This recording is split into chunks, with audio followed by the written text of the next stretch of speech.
جلدی کے ساتھ حضرت کے بیانات کو بغور اور خوف سماعت فرمائیں۔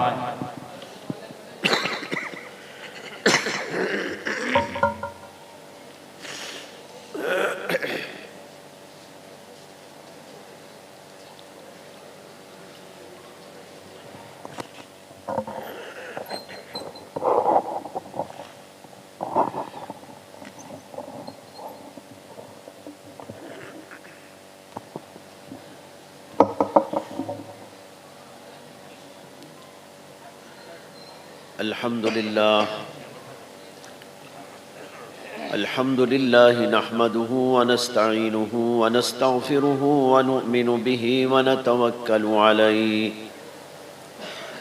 ونعوذ بالله من شرور أنفسنا ومن سيئات أعمالنا من يهده الله فلا مضل له ومن يضلله فلا هادي له ونشهد أن لا إله إلا الله وحده لا شريك له ونشهد أن سيدنا ومولانا محمدا عبده ورسوله صلى الله عليه وعلى آله وأصحابه وأزواجه وذرياته وسلم تسليما كثيرا كثيرا أما بعد فأعوذ بالله من الشيطان الرجيم بسم الله الرحمن الرحيم إنا نحن نزلنا الذكر وإنا له لحافظون صدق اللہ مولانا العظیم۔ حضرات علماء کرام، سامعین اعظام اور میری ماں اور بہنوں، یہ جلسہ قرآن مجید کی نسبت پر بلایا گیا ہے، مدرسے کا جلسہ ہے اور قرآن پاک سے اس جلسے کو نسبت حاصل ہے، اور ہم سب قرآن مجید ہی کی عظمت اور محبت اور اس کے تعلق کو لے کر یہاں پر جمع ہوئے ہیں، اور ہم سب جانتے ہیں کہ اللہ کا مقدس ترین کلام ہے، اللہ کی مقدس ترین کتاب ہے جس کو قرآن مجید کہا جاتا ہے۔ اللہ تبارک و تعالی نے اس کو نازل فرمایا اس دور میں جبکہ ساری دنیا کے اندر جہالت پھیلی ہوئی تھی، دنیا کے اندر ہدایت کا نام و نشان نہ تھا، دنیا فریب خوردہ تھی اور نفسانی چالوں، شیطانی ہتھ کنڈوں میں اس طرح پھنس گئی تھی کہ اس کو نکالنے والی بظاہر کوئی طاقت نہیں تھی۔ ہر گھر فساد کی آماج گاہ، ہر شہر بربادی کا نمونہ، ہر علاقہ تمام قسم کے نقائص اور عیوب، بیماریوں اور ہر قسم کی ناپاکیوں کا اڈا اور اس کی آماج گاہ بنے ہوئے تھے۔ نہ انسان اللہ کو پہچانتا تھا، نہ خود ہی کو پہچانتا تھا۔ ایک طرف وہ اللہ کو بھلا چکے تھے تو دوسری طرف انہوں نے اپنے آپ کو بھی بھلا دیا تھا۔ اس کا نتیجہ یہ ہوا کہ ہر شجر و حجر لوگوں کے لیے معبود کا درجہ بن گیا تھا۔ زمین کی پوجا، آسمان کی پوجا، درختوں کی پوجا، پتھروں کی پوجا، اللہ کو بھلانے کا نتیجہ یہ ہوا کہ انہوں نے اپنی حیثیت کو بھی بھلا دیا، جبکہ اللہ نے حضرت آدم علیہ السلام کو جب پیدا فرمایا تو ان کو مسجود ملائک بنایا، تمام فرشتوں کو حکم دیا کہ آدم کے سامنے سجدہ ریز ہو جاؤ۔ اس میں بہت بڑا سبق تھا انسانوں کے لیے کہ انسان وہ ہے جس کے سامنے فرشتے بھی جھک جاتے، جس کے سامنے فرشتوں جیسی مخلوق جھک جائے، اس کا اتنا بڑا مقام، اتنا بڑا تقدس، اس کا اتنا بڑا اللہ کے نزدیک اکرام ہے، تو ایسی مخلوق کسی اور چھوٹی سے چھوٹی مخلوق کے سامنے کیسے جھک سکتی ہے؟ اگر انسان نے اپنے آپ کو پہچان لیا تو کبھی کسی درخت کی پوجا نہیں کر سکتا، کسی بت کی پوجا نہیں کر سکتا، کسی پتھر کے سامنے جھک نہیں سکتا، اس لیے کہ اللہ نے اسے مسجود ملائک بنا کر دنیا میں بھیجا۔ لیکن ان ساری باتوں کو انسانیت نے بھلا دیا، نہ اپنے آپ کو انہوں نے یاد رکھا نہ اللہ کو۔ نتیجہ یہ ہوا کہ تمام قسم کے فسادات دنیا کے اندر جاری ہو گئے، کفر بھی تھا، شرک بھی تھا، معصیتیں تھی، برائیاں تھی، قتل و غارت گری کا بازار گرم تھا، ہر قسم کی برائیاں موجود۔ ایسے دور کے اندر اللہ نے ہمارے پیغمبر آقائے نامدار تاجدار مدینہ سرور عالم محمد الرسول اللہ صلی اللہ علیہ وسلم کو بھیجا کہ آپ جائیں اور ہدایت کا پیغام لے کر جائیں۔ اس ہدایت کے پیغام میں ایک طرف یہ بات ان کو سکھائی جائے گی کہ وہ اپنے خالق کو جانے، اپنے مالک کو جانے، زمین و آسمان کے پیدا کرنے والے کو پہچانے، اور دوسری طرف ان کو یہ بھی سکھایا اور بتایا جائے گا کہ تمہارا مقام اور مرتبہ کیا ہے۔ تم کو اللہ نے مسجود ملائک بنایا ہے، تم پتھروں کے سامنے جھکنے کے لیے نہیں آئے ہو، تم مٹی کی چیزوں کے سامنے جھکنے کے لیے نہیں آئے ہو، بلکہ ان سب کے اوپر تم کو حاوی اور تم کو حاکم بنا کر بھیجا گیا ہے۔ یہ سبق پڑھانے کے لیے محمد الرسول اللہ صلی اللہ علیہ وسلم دنیا میں آئے اور آپ پر یہ کتاب نازل فرمائی گئی جس کا نام ہے قرآن مجید۔ آج ہم قرآن کا نام تو لیتے ہیں، لیکن بہت سارے لوگ یہ نہیں جانتے کہ قرآن ہے کیا اور قرآن میں کیا ہے۔ نئے جانتے ہیں کہ قرآن کیا ہے، نئے جانتے ہیں کہ قرآن میں کیا ہے۔ سب سے پہلی بات تو یہ سمجھنا ہے کہ یہ اللہ کا عظیم الشان کلام ہے، جس کو لوح محفوظ میں محفوظ کیا گیا تھا، اور پھر وہاں سے اٹھا کر اللہ نے پہلے آسمان پر بیت العزت میں نازل فرمایا، اور پھر بیت العزت سے محمد الرسول اللہ صلی اللہ علیہ وسلم کے قلب اطہر پر دنیا کے اندر وقتاً فوقتاً نازل فرمایا، اور 23 سال کے طویل عرصے میں محمد الرسول اللہ صلی اللہ علیہ وسلم پر اس کی تکمیل ہوئی۔ ایک ایک آیت نازل ہوتی تھی، چند آیات نازل ہوتی تھی، کبھی کوئی سورت نازل ہوتی تھی، بلکہ کبھی کوئی حرف نازل ہوتا تھا، کوئی لفظ نازل کیا جاتا تھا۔ اس طرح طویل عرصے میں 23 سال کے محمد الرسول اللہ صلی اللہ علیہ وسلم پر یہ عظیم الشان کلام نازل فرمایا گیا۔ جب اس کو نازل کیا جاتا تھا، جبریل امین علیہ السلام اس کو لے کر آتے، اور جبریل امین علیہ السلام کے ساتھ میں 70,000 فرشتے ہوتے تھے۔ اس کی حفاظت کا ایسا انتظام، اور وہ اللہ کے نبی علیہ السلام کے قلب اطہر پر اس کو نازل فرماتا۔ جب یہ کلام نازل کیا جاتا، اللہ کے نبی علیہ السلام کی شروع میں عادت تھی کہ آپ جبریل کے ساتھ میں پڑھنا شروع کر دیتے تھے۔ جبریل ادھر پڑھ رہے ہیں اور ادھر ہمارے نبی علیہ السلام پڑھتے جا رہے ہیں۔ اس لیے پڑھتے تھے تاکہ میں اخذ کر لوں، اس کو یاد کر لوں اور اپنے سینے کے اندر اس کو محفوظ کر لوں، کہیں ایسا نہ ہو اس کا کوئی لفظ میرے ذہن سے نکل جائے اور اس کا کوئی حصہ میرے ذہن کے اندر محفوظ نہ رہے۔ اس لیے جبریل امین علیہ السلام جوں پڑھتے تھے نبی اکرم صلی اللہ علیہ وسلم بھی آپ کے ساتھ میں پڑھتے چلے جاتے تھے۔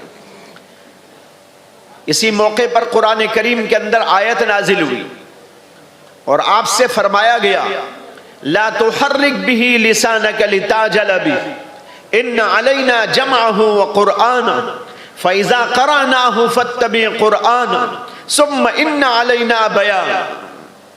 اے نبی علیہ السلام، جب قرآن نازل ہو تو جلدی سے حاصل کرنے کے لیے آپ نہ پڑھیں اور اپنی زبان کو حرکت نہ دیں۔ آپ کو پڑھنے کی ضرورت نہیں ہے، آپ کو جبریل کے ساتھ ساتھ رٹنے اور سینے میں محفوظ کرنے کی ضرورت نہیں ہے۔ کیوں؟ اس لیے کہ ان علینا جمعہ وقرآنہ، کیونکہ اس کو آپ کے دل میں جمع دینا اور پھر ضرورت پر آپ کی زبان سے پڑھوا دینا، یہ دونوں کے دونوں میری ذمہ داری ہے، ہماری ذمہ داری۔ اللہ نے کہا میری ذمہ داری، آپ کو پڑھنے کی ضرورت نہیں، آپ کو پریشان ہونے کی ضرورت نہیں، جبریل کے ساتھ ساتھ پڑھتے رہنے کی کوئی ضرورت نہیں۔ لا تحرک به لسانک لتعجل به ان علینا جمعہ وقرآنہ، ہماری ذمہ داری ہے کہ ہم اس کو آپ کے قلب کے اندر جمع بھی کر دیں گے اور پھر جب ضرورت پڑے گی تو آپ کی زبان سے اس کو پڑھوا بھی دیں گے۔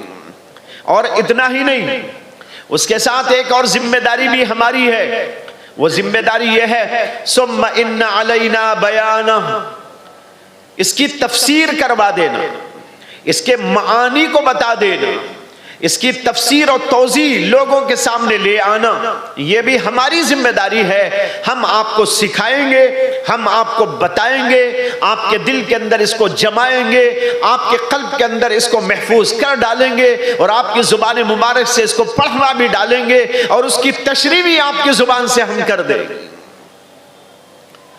اس کے بعد اللہ کے نبی علیہ السلام جبریل آ کر پڑھتے تو سنتے رہتے۔ جب جبریل چلے جاتے تو اللہ کے نبی صلی اللہ علیہ وسلم کی زبان مبارک سے وہ کلام صادر ہوتا جو جبریل نے آپ کے دل کے اندر ڈالا ہوتا۔ اس طرح قرآن کریم نازل ہوا بڑی حفاظت کے ساتھ، 70,000 فرشتوں کے جلو میں حضرت جبریل لالا کر اللہ کے نبی صلی اللہ علیہ وسلم کے قلب اطہر پر نازل فرماتے اور 23 سال میں جا کر یہ پورا مکمل ہوا۔ اور جس دور میں نازل ہوا اس دور سے اس کو پڑھنے والے، اس کو حفظ کرنے والے، اپنے سینوں میں جمع کرنے والے حضرات صحابہ، اس کے بعد پھر تابعین، پھر اس کے بعد کے لوگ، یہ سلسلہ چل پڑا اور جو اس زمانے میں یہ سلسلہ چل پڑا الحمدللہ آج تک دنیا کے اندر موجود ہے کہ قرآن کو حفظ کرنے والے اپنے سینوں میں محفوظ کرتے جا رہے ہیں۔ دنیا میں کوئی کتاب ایسی نہیں، دنیا میں تو بے شمار کتابیں ہیں، مذہبی کتابیں بھی ہیں اور بعض وہ کتابیں بھی اب دنیا میں ہیں جن پر ان لوگوں کا دعویٰ ہے کہ یہ اللہ کی کتابیں ہیں، جیسے توریت والے، انجیل والے، زبور کو ماننے والے جو آج موجود ہیں، وہ دعویٰ کرتے ہیں کہ ہمارے پاس زبور موجود، ہمارے پاس انجیل موجود اور ہمارے پاس تورات موجود ہے۔ اگرچہ اسلامی نقطہ نظر کے مطابق آج نہ انجیل موجود ہے اور نہ کوئی صحیفہ جو اللہ نے نازل فرمایا تھا۔ اگر آج محفوظ طریقے پر دنیا میں کوئی چیز موجود ہے تو وہ قرآن کریم ہے، اور قرآن کریم کے علاوہ اللہ کی تمام کتابوں میں لوگوں نے تحریف کر ڈالی، اس کے اندر گڑبڑ کر دی گئی، تورات میں گڑبڑ کر دی، انجیل میں گڑبڑ کر دی، اور گڑبڑی کرنے والے کرتے رہے اور یہ عیسائی لوگ اور یہودی لوگ اس کو قبول بھی کرتے چلے گئے۔ لیکن اسلام ایک ایسا عجیب محفوظ مذہب ہے کہ اس کی کتاب بھی محفوظ، اس کے تمام احکامات محفوظ، اور اللہ تعالیٰ نے اس امت کو اتنا سلیقہ اور اتنا وقار اور اس قدر عقل و دانش عطا فرمائی ہے کہ دنیا کی کوئی طاقت ان کی کتاب کے اندر تحریف کرنا چاہے تو ممکن نہیں۔ کتابوں میں ایک واقعہ لکھا ہے، اور یہ واقعہ مامون الرشید کے زمانے کا ہے۔ ہارون الرشید کے بیٹے مامون الرشید جب حاکم تھے، امیر المؤمنین تھے، تو ان کو علم کا بڑا ذوق تھا، علم کا بڑا شوق تھا، وہ خود بہت بڑے عالم تھے۔ ہارون الرشید بھی بہت بڑے عالم تھے۔ سفیان ثوری اور ہارون الرشید یہ دونوں ایک کلاس میں بیٹھ کر پڑھتے تھے، کلاس میٹ تھے۔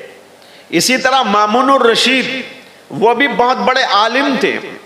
اللہ نے ان کو دنیاوی وجاہت بھی عطا فرمائی اور امارت اور خلافت ان کو عطا فرمائی گئی۔ تو چونکہ ذوق تھا علم کا، شوق تھا علم کا، ہر سال وہ بہت بڑا علمی میلہ قائم کرتے تھے۔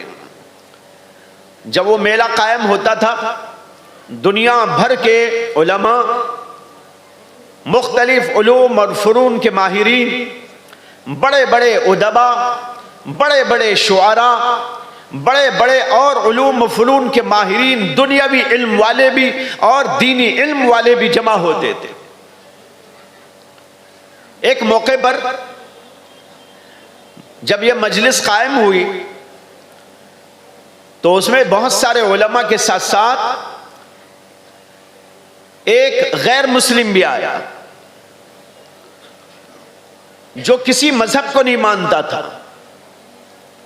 نہ اسلام کو مانتا تھا نہ کسی اور دھرم کو مانتا تھا، لیکن بڑا عقل مند تھا، بڑا پڑھا لکھا آدمی تھا، منطق اور فلسفے کے علوم پر اس کو بڑی مہارت تھی۔ کہتے ہیں کہ وہ بھی شامل ہوا میلے میں، اور اس نے بھی اجازت چاہی کہ وہ اپنے فن کے بارے میں گفتگو کرنا چاہتا ہے۔ بادشاہ بنفس نفیس بیٹھتے تھے اور سرپرستی کرتے تھے۔ جب اس نے اجازت مانگی تو ان کو اجازت دے دی گئی۔ تو وہ آدمی کھڑے ہو کر ایک تقریر کیا اپنے فن کے بارے میں علماء کے سامنے۔ تو وہاں کے علماء بھی دیکھ کر دنگ رہ گئے کہ اس کی عقل کتنی رسا ہے اور بیان کرنے کا انداز کتنا بھلا ہے، اور جو علوم پیش کر رہا ہے کیسے مرتب انداز پر اس کو پیش کر رہا ہے۔ لوگ اشش کرتے رہ گئے۔ جب اس کی بات ختم ہو گئی اور اجلاس ختم ہونے لگا تھا تو بادشاہ نے اس کو بلا کر کہا کہ تمہارے اندر بڑی قابلیت ہے، بہت بڑا تم کو اللہ نے فن دیا ہے، میں چاہتا ہوں کہ تم مسلمان ہو جاؤ۔ تمہارے اندر ساری خوبی ہے لیکن ایک خوبی تمہارے اندر نہیں ہے، اور اس کی وجہ سے تم داغدار ہو اور تمہارے اندر بڑا عیب پیدا ہو گیا، اور وہ یہ ہے کہ تمہارے پاس اسلام نہیں۔ اگر تم اسلام لے آؤ تو بڑے مکمل ہو جاؤ گے۔ اس نے کہا کہ حضور میں نے تو اب تک اس پر غور نہیں کیا ہے، میں غور کروں گا۔ اسلام میں تو کوئی کسی کو زبردستی نہیں داخل کر سکتا، لا اکراہ فی الدین۔ لوگ آج کل اڑاتے رہتے ہیں کہ دین اسلام تلوار کے زور پر پھیلا، دین اسلام انڈیا میں بھی اس لیے پھیلا کہ یہاں پر مار مار کر لوگوں کو مسلمان بنایا گیا۔ یہ ایک بہت بڑا کھلا ہوا جھوٹ ہے۔ اسلام پھیلا اپنی تعلیمات کی صداقت کی وجہ سے، اپنی تعلیمات کی معقولیت کی وجہ سے، اور مسلمانوں کے اخلاق کی وجہ سے۔ نبی اکرم صلی اللہ علیہ وسلم اور حضرات صحابہ کرام کی جو محنت و جد و جہد لوگوں تک دین پہنچانے کی تھی اور سمجھانے کی تھی، افہام و تفہیم، اس کی وجہ سے دین اسلام دنیا کے اندر پھیلا اور چپے چپے کے اندر پہنچ گیا۔ یہ دین اسلام کی خوبی ہے۔ اس لیے نہیں پھیلا کہ مسلمانوں نے تلوار سے مار مار کر لوگوں کو بلایا۔ تو بہرحال اس نے کہا کہ مجھے موقع دیا جائے کہ میں غور کرتا ہوں. چلا گیا. جب اس کے بعد والے سال یہ علمی میلہ لگایا گیا بادشاہ کے دربار میں، تو جہاں بہت سارے اور لوگ آئے، وہاں پر وہ آدمی بھی آیا جو گزشتہ سال آ کر گیا تھا، لیکن اب آیا ہے تو اس کی حالت یہ ہے کہ وہ مسلمان لگ رہا تھا. مسلمان جیسا لباس و پوشاک، وہ انداز. لوگوں نے دیکھ کر اس سے جا کر پوچھا کہ بھئی آپ تو گزشتہ سال آئے تھے اور آپ کا حلیہ الگ تھا، اور ہم نے آپ کو کہا بھی تھا کہ اسلام لے آؤ، لیکن آپ نے انکار کر دیا تھا. اب ایسا لگتا ہے کہ تم مسلمان ہو گئے ہو. اس نے کہا الحمدللہ میں مسلمان ہو چکا. لوگوں نے کہا کہ آپ اسلام کس بنیاد پر لے آئے، آپ کو کیا تحقیق ہوئی اور کس طرح آپ نے اسلام قبول کیا؟ اس نے کہا یہ بات میں سناؤں گا، لیکن آپ کو یہاں نہیں سناؤں گا، جب دربار لگے گا، بادشاہ بھی بنفس نفیس تشریف فرما ہوں گے تو بادشاہ کے دربار میں اس کی وضاحت کروں. چنانچہ دربار لگا، بادشاہ تشریف لائے، ہزاروں علماء، صلحاء، ادبا، خطبہ، شعراء، فلاسفہ، منطقی لوگ، ہر فن کے بڑے بڑے ماہرین وہاں پر جمع تھے، اور اس کو موقع دیا گیا کہ وہ اپنی بات رکھے. تو اس نے وہاں پر جو بات رکھی وہ یہ تھی کہ مجھے گزشتہ سال بادشاہ نے اور یہاں کے علماء نے دین اسلام قبول کرنے کی دعوت دی تھی. میں یہاں سے گیا، واپس جانے کے بعد میں نے یہ تحقیق کیا کہ دنیا کے اندر بڑے بڑے مذاہب کون سے، تو مجھ کو بتایا گیا کہ 3 مذاہب دنیا میں بہت بڑے بڑے مانے جاتے ہیں. ایک ہے یہودیوں کا مذہب، اور ایک ہے عیسائیوں کا مذہب، اور ایک ہے اسلام. یہ 3 بڑے بڑے مذاہب ہیں دنیا میں پھیلے ہوئے. تو اس نے کہا کہ میں نے ان تینوں کو آزمانا چاہا کہ صداقت اور حقانیت کس کے اندر ہے. جس کے اندر صداقت ہوگی، جس کے اندر حقانیت ہوگی، اس کو میں قبول کر لوں گا، میں اس مذہب کو لے کر زندگی کروں. وہ کہنے لگا میں نے تحقیق سے جب یہ بات معلوم کر لی تو میں نے ایک آزمانے کے لیے طریقہ استعمال کیا.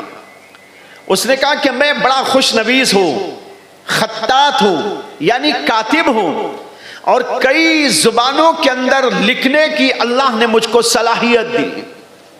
عربی بھی لکھتا ہوں، عبرانی زبان بھی لکھتا ہوں، سریانی زبان بھی لکھتا ہوں. مختلف زبانوں کے اندر لکھنے کی اللہ نے مجھے بڑی صلاحیت دی ہے. میں بہت بڑا کاتب ہوں. تو میں نے اسی کتابت کے فن کے ذریعے سے ان تینوں مذاہب کو پرکھنے و جانچنے کا کام لیا. اس نے کہا کہ میں نے لوگوں سے معلوم کیا کہ یہودیوں کی سب سے معتبر کتاب کون سی ہے. مجھ کو پتہ چلا کہ یہودیوں کی سب سے معتبر کتاب جو وہ لوگ رکھے ہوئے ہیں وہ ہے تورات. کہتا ہے کہ میں تورات کا ایک نسخہ خریدا اور پھر اس کے بعد اپنے ہاتھ سے اس کو دیکھ دیکھ کر لکھا. جو تورات میں تھا، جو تورات اس زمانے میں مل رہی تھی، وہ من گھڑت تھی صحیح، اس کو میں نے لے کر لکھا، اور لکھا اس طریقے پر کہ جگہ جگہ میں نے اپنی طرف سے کچھ بڑھا دیا، بعض جگہ پر میں نے کچھ گھٹا دیا، کہیں سے کچھ چیزوں کو نکال ڈالا، اپنی طرف سے کچھ چیزوں کو اس کے اندر ڈال دیا.